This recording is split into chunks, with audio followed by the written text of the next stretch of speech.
खुला प्रतियोगिता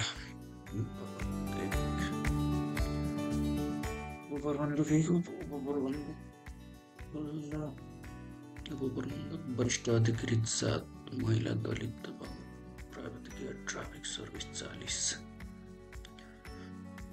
वरिष्ठ अधिकृत 2 एविएशन फायर सर्भिस 7 वरिष्ठ अधिकृत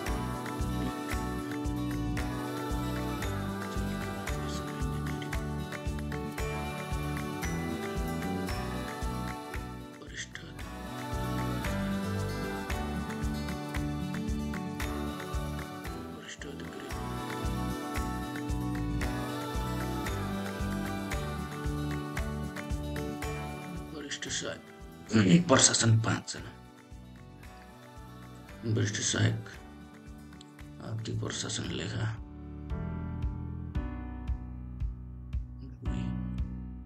वरिष्ठ सहायक प्राविधिक एविएशन फायर सर्भिस 1 जना वरिष्ठ सहायक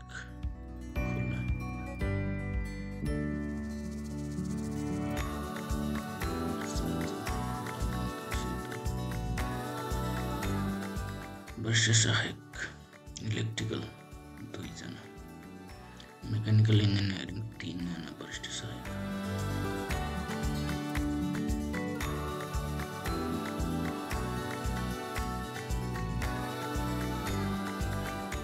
खुला 1 महिला 2 खुला 1 महिला 2 3 जना रहेछ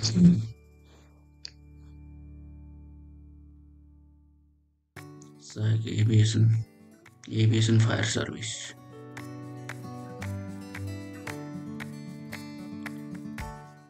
फायर सर्भिस खुला 17 महिला 4 आदिवासी जनजाति 3 मधेसी 3 दलित 2 पिछडिएको 1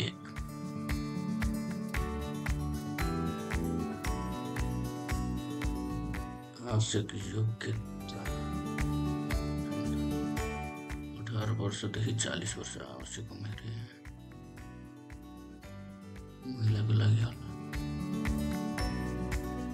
फर्मल 35 वर्ष फर्मल 40 वर्ष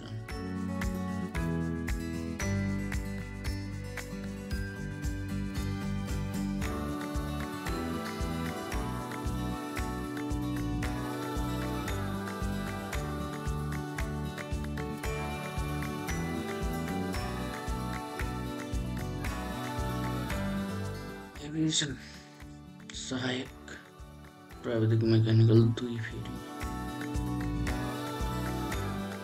लाइक महिला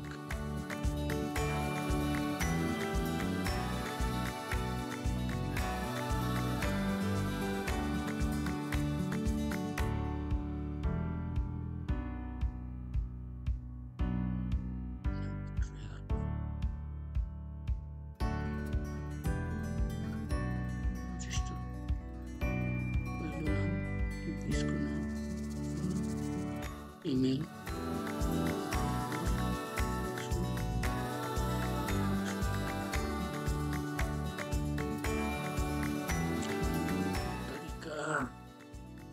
ऑनलाइन आवेदन दिने तरिका रजिस्टर गर्ने बटनमा क्लिक गर्ने लगइन रजिस्टर गर्ने त्यसपछि खुल्ने रजिस्ट्रेसन फर्ममा गरे बमोजिम विभिन्न विवरण भर्ने विवरण भरिसकेपछि रजिस्टर बटनमा क्लिक गर्ने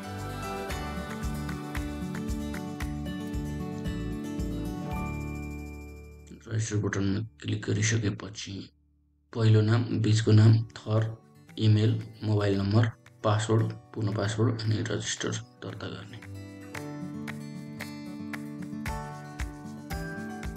त्यसपछि रातो रङमा आउने अक्षर तथा अङ्कलाई नीलो रङको घेरा भएको कोठाभित्र टाइप गर्ने अनि यो क्याप्चा चाहिँ यहाँ टाइप गर्ने हैन त अनि भेरिफाई गर्ने भेरिफाई गरिसकेपछि your profile has been successfully created please log in with email भन्छ त्यसपछि लगइन गर्ने लगइनमा राखेको इमेल अनि पासवर्ड राखेर लगइन गर्ने, इमेल आइडी र पासवर्ड गरेर लगइन गर्ने। पछि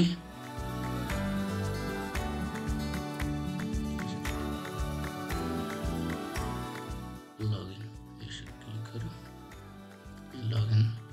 लगइन आइडी इमेल र पासवर्ड हालेर साइन इन गर्यो। साइन इन भए पश्चात नेपाली नागरिक उड्डयन प्राधिकरणबाट खुल्ला तथा समावेशी पदका लागि आह्वान गरिएको विभिन्न पदहरूको सूची देखिनेछ।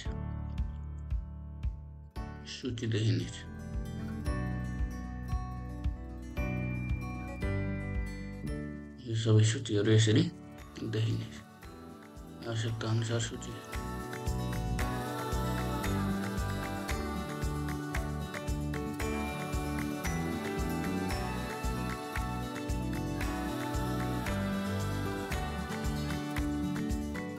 आफूले आवेदन दिनुपर्ने पद छनौट गरी आवेदन दिनुहोस् र आवेदन दिनुहोस्मा क्लिक गर्ने। यहाँ क्लिक गरिसकेपछि अब त्यसपछि व्यक्तिगत विवरण भर्ने।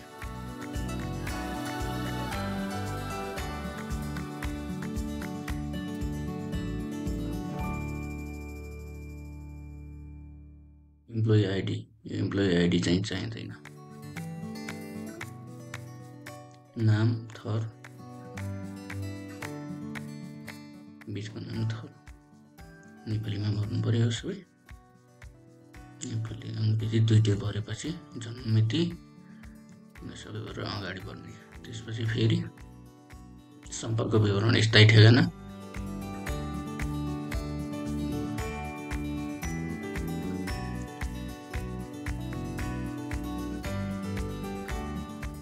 शैक्षिक विवरण। त्यसपछि जाने शैक्षिक योग्यता विवरणमा शैक्षिक विवरणमा एड गरेर भर्ने।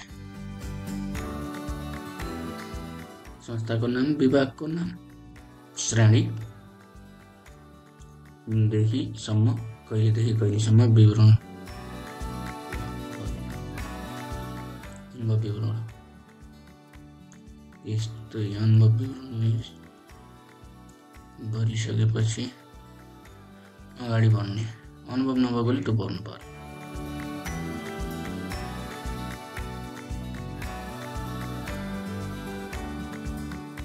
तालिमको विवरण, ल्याङ्ग्वेज, कम्प्युटर तालिम छ भने कम्प्युटरको तालिम एड गर्नु पर्यो। तालिम थप विवरण क्लिक गरेपछि टक्क तालिमको नाम, बेसिक कम्प्युटर ट्रेनिङ अथवा मेकानिकल ट्रेनिङ कुनै छ भने, वेल्डिङ, फेब्रिकेटर कुनै ट्रेनिङ छ भने त्यो ट्रेनिङ राख्ने। तालिम दिने संस्था, सिटिभिटी हो भने सिटिभिटी। तालिम अवधि कतिदेखि कतिसम्म, तालिम अवधि विक्रम सम्मतमा राखेपछि इस्वी सम्मतमा आफै आउँछ। कागजात, त्यसको चाहिँ तालिमको सर्टिफिकेट चाहिँ हाल्नु पर्यो। जेपिजी, पिडिएफ जुनमा हालिनु हुन्छ। पिडिएफ छ भने पिडिएफमा हाल्ने, तर 500 KB भन्दा ठुलो हुनु भएन। 100 देखि 500 KB भित्रको राख्दा राम्रो हुन्छ, क्लियर पनि आउँछ। त्यसपछि राख्नुहोस्, ओके गर्ने। अगाडि बढ्नुहोस्।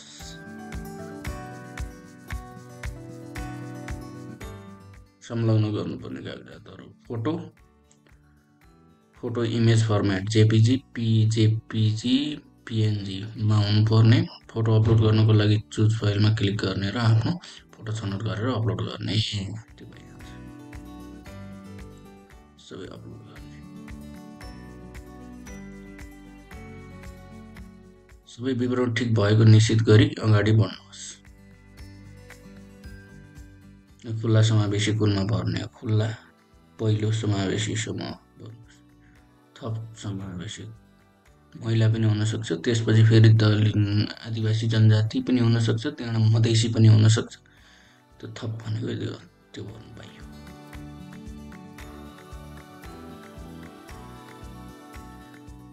आवेदन यदि केही छ भने परिमार्जन गर्नु पर्यो, नै भने परीक्षा दस्तुर दाखिला गर्नुहोस्। परिचय दर्शक कनेक्ट आइपिएस र खल्ती। कनेक्ट आइपिएस भन्दा अब प्रयोग खल्ती सजिलो हुन्छ। खल्तीमा क्लिक गर्ने, भुक्तानी रकम टाइप गर्ने अनि भुक्तानी गर्ने। खल्तीमा क्लिक गरिसकेपछि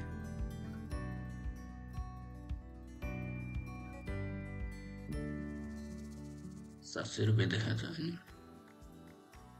यो त 700 रुपियाँ उसको देखाएको, अब आफ्नो अनुसार फरक आउँछ।